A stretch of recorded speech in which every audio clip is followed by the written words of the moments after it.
Click করুন অ্যাপের bell আইকনে আর সাবস্ক্রাইব করুন এবিপি আনন্দ। সব সময় থাকুন খবরে। ফের বিতর্কিত মন্তব্য। পশ্চিমবঙ্গে বাড়িতে বাড়িতে অস্ত্র বিতরণের নিদান বিজেপি নেতা রাজু বন্দ্যোপাধ্যায়। নিন্দার ভাষা নেই পাল্টা তৃণমূল সাংসদ সৌগত রায়।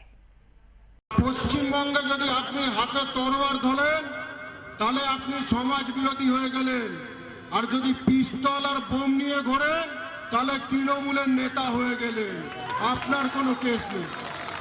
আমি তাই বিজয় দাকে বলছি, আমাদের তো অস্ত্র দিয়েছেন, আমরা তো নিয়েছি।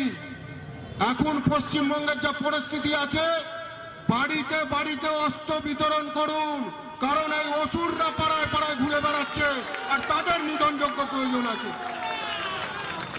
আগামী দিন বাংলার মানুষ এর উচিত শিক্ষা দেবে।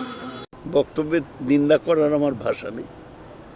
যদি কে রাজু ব্যানার্জি আমি জানি না, তিনি কোনো জনপ্রতিনিধি নয়, বিধায়ক বা সাংসদ নয়।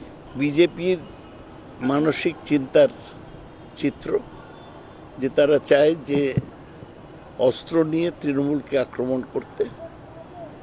যদি উনি সত্যি এরকম করেন তাহলে প্রশাসন আছে, পুলিশ আছে, তার বিরুদ্ধে ব্যবস্থা নেবে।